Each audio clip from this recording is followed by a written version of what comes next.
कि जब हम अपने बंधनों को छोड़ने की कोशिश करते हैं तब हम सोचते हैं कि अरे ये तो जा ही नहीं रहा है, ये तो वापस आ गया। अब क्या होता है कि ये जब मन में आता है तो हम फ्रस्ट्रेट हो जाते हैं। हम सोचते हैं कि सब कुछ अपना जितना भी हम लोगों ने पढ़ा है या जाना है या अपने साल इसमें लगाए हैं मन को जानना है, वो लगता है कि सब बेकार गए हैं। अब मन क्या करता है कि अरे अब छोड़ो, चलो वापस उन्हीं बंधनों में बंधे जाते हैं। मतलब बंधनों में बंधे जाते हैं। मन ऐसा बोलता तो नहीं है, वो बोलता है कि चलो सुख आराम कर लेते हैं, प्लेजर ले लेते हैं, थोड़ा सा सुकून ले लेते हैं। तो मन उसी पुराने पैटर्न में एक सिक्योरिटी मिल जाती है।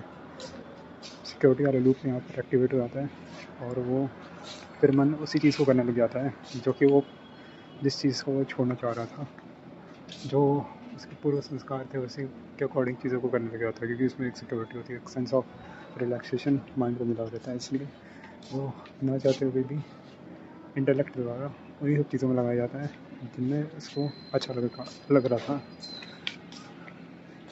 तो अब हम क्या कर सकते हैं इसमें?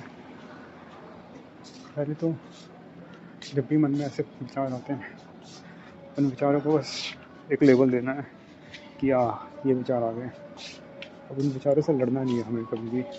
जब हम विचारों से लड़ने लग जाते हैं तब फ्रस्ट्रेशन ऑटोमेटिकली राइज हो जाता है। हमें बस उस विचार को देखना है, मानना है कि हाँ ये आ गया, अवेयर हो जाना है। अवेयर में उसी टाइम स्टोरी टूट गई। अब मन बोलेगा कि यार ये स्टोरी तो चली रही है, पर वो स्टोरी वापस से चलेगी शुरुआत से। अब क्या होगा? मन नए तरीके की चीज़ें रचेगा, फिर इसको देखना है, फिर अवेयर होना है, फिर आप प्रेजेंट में आपका जो मन था वो स्टोरी जो बना रहा है वो वापस टूट गया। जब भी मन ऐसे करे तब हमें ऐसे ही करते रहना है। अब मन बोलेगा अरे अभी इतनी सारी स्टोरी बना ली है, तो है ना, क्या बोलते हैं, ये मेरे मन में बैठ गया गहराई में, तो अब मैं वही सब चीज़ें करूँगा जो मैं छोड़ना चाहता हूँ। उसको भी देख लेना है, अवेयर रहना है। मन बस भागना चाहता है उस स्टेट से। इस मैकेनिज़्म को जानना है। हमेशा ये देखना कि मन किस चीज़ को ग्रास्प करने की कोशिश करता है। कुछ पाने की इच्छा रहता है, कुछ एस्केप करना चाहता है, कुछ पाना चाहता है। ये दो चीज़ रहती है हमेशा, या तो वो कुछ पाना चाहेगा वो, या तो वो कुछ एस्केप करना चाहेगा। तो इस चीज़ को बस आइडेंटिफाई कर लेना है। जैसे इस चीज़ को आइडेंटिफाई किया, अंदर देखना है कि क्या मैं भावनाओं द्वारा संचालित हो रहा हूँ कि ये मेरे इंटेलेक्चुअल माइंड का नतीजा है। आप हमेशा पाओगे कि आप हमेशा भावनाओं द्वारा संचालित हो रहे हो। अगर डिसीजन जल्दबाजी में लिया जा रहा हो तो जब भी इस टाइप की सिचुएशन आए थोड़ा उसको डिलीट करना है। बाद में जब मेरा मन शांत हो जाएगा, जब मेरे को इस चीज़ की इच्छा ही नहीं रहेगी, तब मैं सोचूंगा। तब जो विचार आएगा ना वो विचार एकदम सही होगा, और उसी समय सोच विचार करके काम करना चाहिए। हम लोग जो डर जाते हैं बाहर समाज में, दुनिया में, उस डर को भी बस इसी तरीके से हैंडल करना है, डिले करना है। बाद में सोचूंगा, शांत मन से सोचूंगा और फिर फैसला लेना है। जल्दबाजी में लिया हुआ फैसला कभी कभी बहुत गलत रास्ते पे ले जाता है और आंतरिक रूप से ही हमें बंधन में बांध देता है।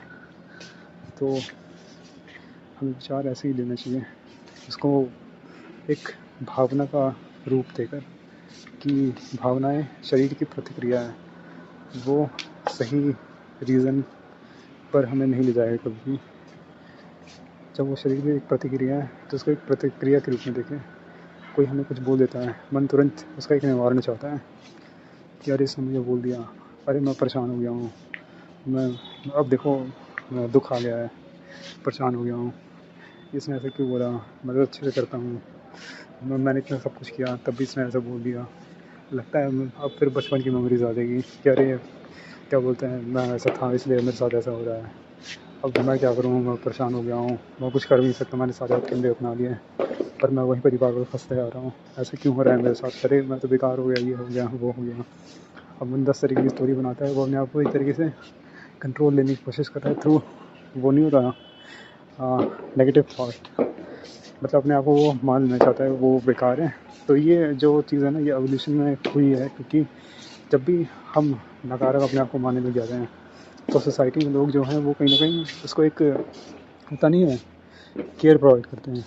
जब उसको केयर मिलता है तो लोग उसको सपोर्ट करते हैं, मतलब, और इस तरीके से उनको सपोर्ट पाया जाता है। ये जो नकारापन जो हम लोग को आपको मानना चाहिए, ये एवोल्यूशनरी देखा जाए तो कोई गलती नहीं है, ये बहुत बड़ा एक एडवांटेज था उस समय सोसाइटी में और आज भी है। पर अगर हमें स्वयं पर विजय पाना है तो ये नकारापन को छोड़ना पड़ेगा और